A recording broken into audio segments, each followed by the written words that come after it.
27 अगस्त 2003 कश्मीर घाटी छावनी में तब्दील हो चुकी थी।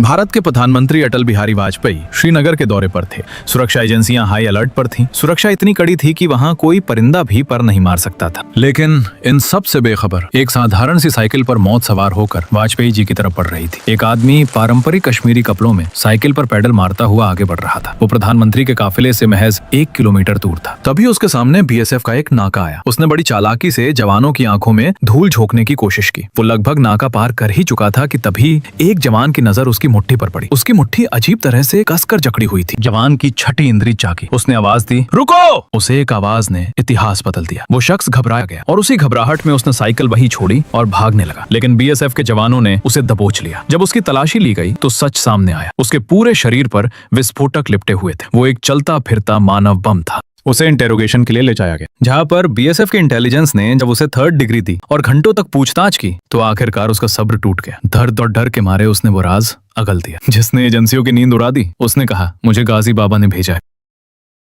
गाजी बाबा, ये नाम कश्मीर में खौफ का दूसरा नाम बन चुका था।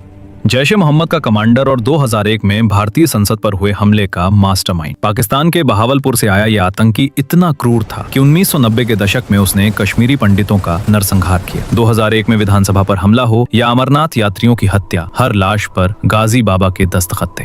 ये वही गाजी बाबा था जिसने मसूद अजहर को छुड़ाने के लिए कंधार विमान हाईजैक की साजिश रची थी। ये सिर्फ एक आतंकी नहीं बल्कि पाकिस्तान की खुफिया एजेंसी ISI का कश्मीर में सबसे बड़ा मोहरा था। वो खुद को कश्मीर का ओसामा बिन लादेन मानता था। उसकी सुरक्षा इतनी कड़ी थी कि वो हमेशा 10 हथियारबंद आतंकियों के घेरे में चलता था और सोते वक्त भी अपने शरीर पर बारूद से भरी जैकेट, सुइसाइड वेस्ट पहने रहता था। उसे जिंदा पकड़ना नामुमकिन था और मारना शेर के मुंह में हाथ डालने जैसा। लेकिन गाजी अगर हैवान था तो उसका काल बनकर आए BSF के जांबाज अफसर नरेंद्र दुबे।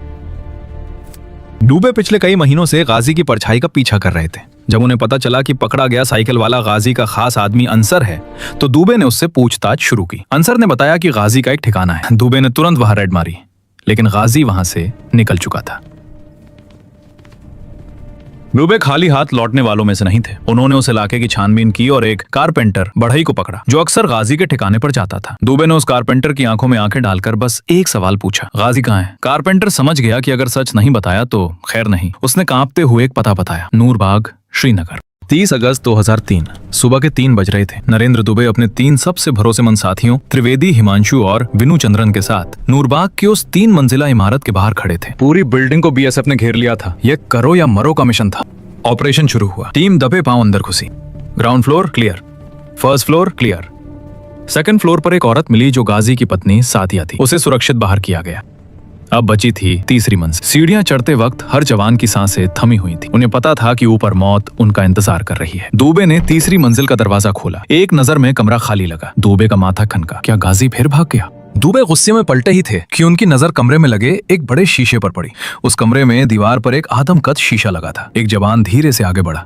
जैसे ही उसने शीशे को छूने की कोशिश की, शीशा अपनी जगह से हिल गया। वो शीशा नहीं, एक छलावा था। उसके पीछे एक खुफिया बंकर था। शीशा के हटते ही अंदर से गोलियों और ग्रेनेड्स की बारिश शुरू हो गई। ये एक जाल था। कमरा छोटा था, छिपने की जगह नहीं थी। गाजी और उसके साथी अंदर से फायर कर रहे। जवान बलवीर सिंह को गोली लगी और वो वहीं शहीद हो गया।